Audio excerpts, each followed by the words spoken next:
Bom, hoje vamos conversar aqui com o Dr. Elton Fernandes sobre um assunto importantíssimo que é o erro médico. Seja bem-vindo. Sério falar disso, né? É difícil falar disso. Nós não queremos falar que todos os profissionais, todos os médicos ficam errando. Não é essa a questão. A questão é que quando acontece um erro, a gente precisa identificá-lo e corrigi-lo. E, eventualmente, claro, o médico vai ter que indenizar, vai ter que ser responsável por isso. Agora, de que forma fazer isso é o que a gente vai esclarecer suas dúvidas. Mande suas perguntas. Enquanto manda as perguntas, a gente fez uma matéria sobre o assunto. Vamos assistir? Vamos assistir. Vai lá.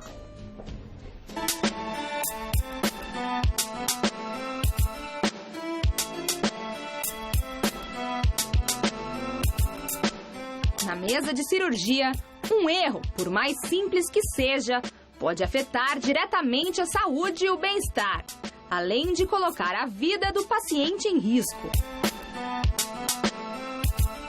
A realização de procedimentos sem a devida preparação, falhas por desatenção ou quando o médico assume riscos que colocam em perigo a vida do paciente, são práticas que caracterizam o erro médico.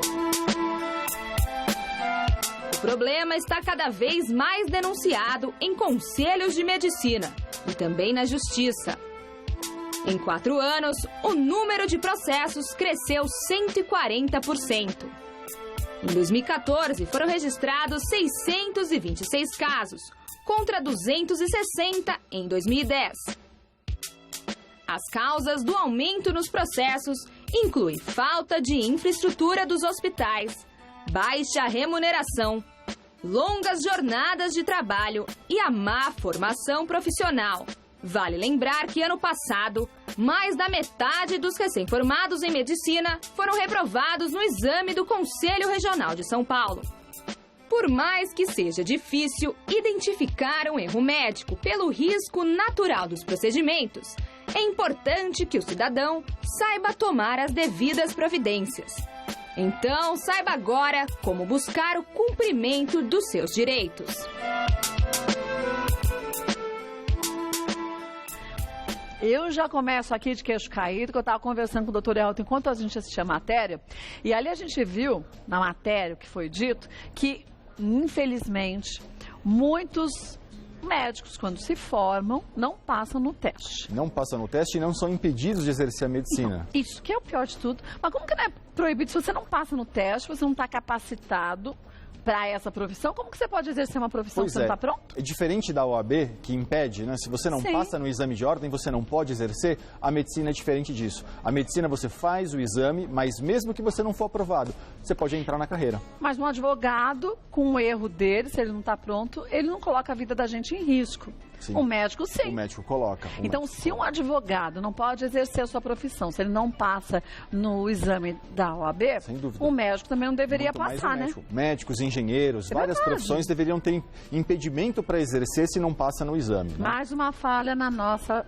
legislação, né? Sem dúvida nenhuma. O próprio CRM, quero dizer, é favorável, inclusive, a isso, mas o Congresso não chega a um acordo. Não chega a um acordo. Que pena, né? Que pena. Bom, vamos ver aqui a primeira dúvida que surgiu sobre o nosso assunto de hoje, que é erro médico.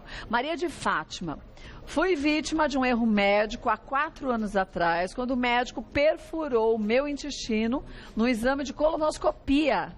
Ainda posso processar o laboratório? Esse a gente sabe que é um erro muito raro de acontecer. Isso infelizmente acontece. Mas, Maria de Fátima, pode sim. 4 anos? 4 anos, tem 5 anos para fazer uma ação judicial como essa, tá? O entendimento que prevalece hoje é o do Código de Defesa do Consumidor, 5 anos ao total. Então, a Maria de Fátima ainda pode entrar com uma ação.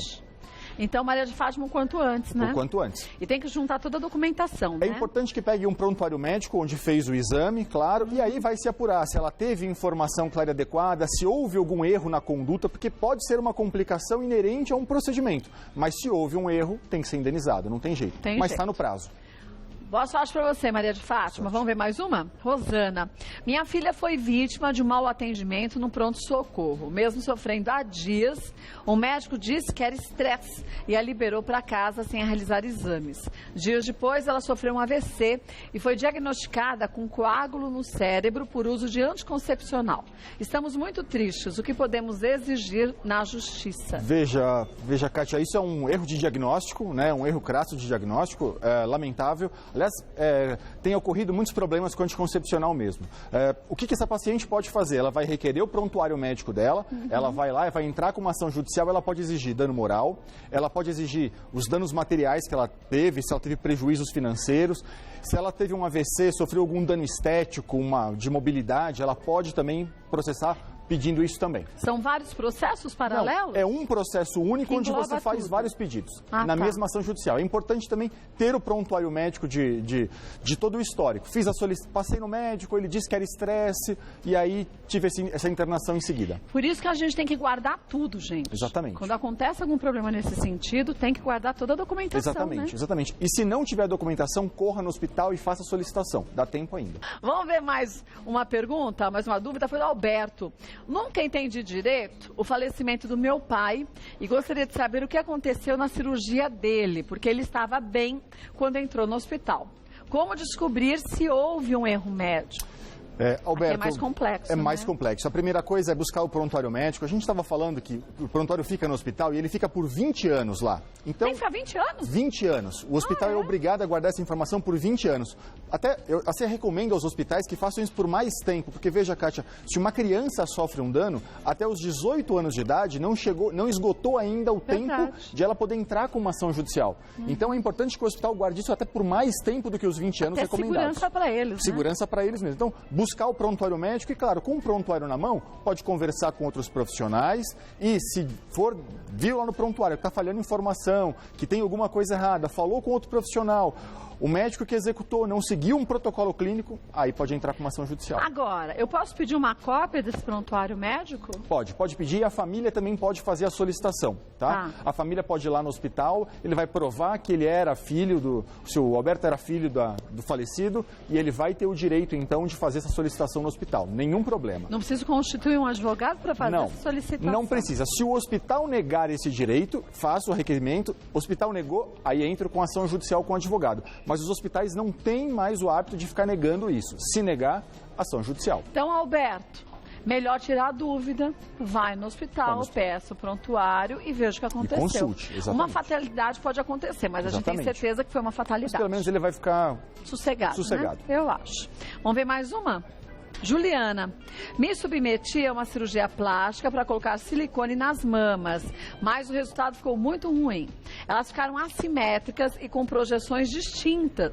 Tenho muita vergonha do meu corpo. O médico deve se responsabilizar em pagar uma nova cirurgia? Deve. Kátia, procedimento estético, cirurgia estética é obrigação de resultado. Então, o profissional que faz um procedimento eminentemente estético, só estético, ele tem sim a obrigação de resultado. Não atingiu o resultado, ele tem que corrigir aquilo. O paciente perdeu a confiança com o médico? Bom, então o médico vai ter que se responsabilizar em pagar uma cirurgia para essa paciente fora. Acho que a dica mais importante que a gente pode dar é assim, quando o CRM avalia as condutas de médicos, eles dizem que 97% dos profissionais que foram denunciados ao CRM ou processados na área de cirurgia estética não eram especialistas em cirurgia estética. Então, fazer um procedimento com um especialista no assunto, com alguém que não apenas... Membro da Sociedade Brasileira de Cirurgia Plástica. Exatamente. Isso é extremamente importante e, claro, vai diminuir muito a chance de um erro. Gente, não tem que ter vergonha. Pega o CRM do médico, entra no site da Sociedade Brasileira de Cirurgia Plástica, é só você digitar o nome do médico, o CRM, e você vê se ele faz parte ou não. Exatamente. É bem fácil. É bem fácil. E a nossa segurança, é a segurança do paciente. Quer dizer, mesmo que, vamos dizer, a Juliana saiba, descubra agora, depois de cirurgia feita e tenha dado errado, que o médico que ela foi operada não era membro da Sociedade Brasileira de Cirurgia Plástica. Ele vai ser responsabilizado do mesmo jeito. Da mesma forma, sendo ou não sendo, se ele errou, ele não atingiu o resultado que prometeu na cirurgia, ele vai ser responsabilizado a pagar uma nova cirurgia por dano estético, até eventualmente por dano moral, já que ela está dizendo que está com vergonha do corpo dela. Fica, né? E fica mesmo. É uma questão feminina importante. Então, Juliana, vá atrás dos seus direitos mesmo. Da próxima vez, busque um médico que seja já membro da Sociedade Brasileira de Cirurgia Plástica. Exatamente, né? É extremamente importante. Vamos ver mais uma? A última dúvida, Flávia. Sou médica e percebo muitas dificuldades no relacionamento atual com o paciente. Ao outro lado, Sempre que as coisas não saem como gostaríamos, o paciente nos olha como se o médico tivesse errado. Como os profissionais de saúde podem se precaver? Interessantíssima, interessantíssimo. Olha a pergunta da doutora Flávia, como é legal. Então. Veja, a primeira dica que eu posso dar para um médico é esclarecer o consumidor, esclareça o paciente. Tá. Né? Dê a ele todas as oportunidades terapêuticas, o que vai ser feito e, claro, as opções, mas mais do que isso, informe os riscos ao paciente. Mas preferencialmente tudo por escrito, Tudo que por o escrito. paciente Exatamente. assine, mas receba uma via e o médico fica Exatamente. outra, né? E a gente sempre diz o seguinte, que o médico faça isso, a doutora Flávia pode fazer o que para os seus pacientes? Informe os riscos com antecedência. Porque assim o paciente tem um período de tempo, claro, sempre que for possível, porque entendo uma às vezes é uma emergência, né? não tem como. Né? Vamos tratar então do que é possível fazer. Sendo possível, uma antecedência mínima de quantos dias? Na Europa se fala em 5 dias pelo menos. Tá? Isso no Brasil a gente não tem uma regra dizendo, tem que ser X dias. Mas 5 dias é um prazo razoável se o procedimento for eletivo. Quer dizer, não tem urgência, está tudo bem com o paciente, dá para esperar um pouquinho. E, gente, isso é importante, viu? Porque é a garantia do médico, a garantia do paciente. Exatamente. Porque às vezes o paciente não faz nem por mal. Tá tão nervoso, Exatamente. ninguém acha que vai ser operado, vai ficar na tranquilidade o tempo todo.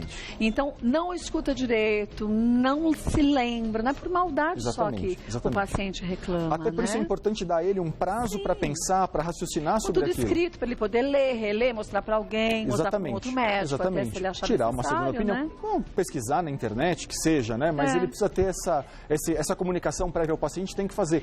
E para o médico, uma garantia que ele falou isso tudo para o Sem paciente. dúvida. Né? E o tribunal hoje tem entendido que a falha de comunicação entre o médico e o paciente sobre os riscos de um procedimento gera o dever de indenizar. Agora, a doutora Flávia, assim como os outros médicos, devem guardar esses, não são prontuários, né? Esses esclarecimentos. Esses esclarecimentos, assim. sim. Por quantos anos? 20 anos também. 20 anos? 20 anos. O CRM manda guardar por 20 anos isso. Vale digitalizar? Vale digitalizar, nenhum problema, vale. Vale porque você pode fazer depois uma perícia grafotécnica, sim, vale tudo comprovar, isso. porque papel hoje em dia, para ter lugar para guardar por 20 nenhum anos problema. É difícil, né? Ainda mais se for o médico que atua largamente. Então, olha, gente, prevenir é sempre muito melhor, mas se você correu esse risco, já fez a cirurgia, não deu certo, você disse que você não sabia direito, vá buscar os seus direitos. E você, médico, a mesma coisa. Começa a fazer o trabalho inverso. Exatamente. Começar a se garantir e garantir para o paciente que ele vai depois entender, lendo em casa de novo, todos os procedimentos como foram explicados, né? Exatamente. Resguarda todo mundo, o médico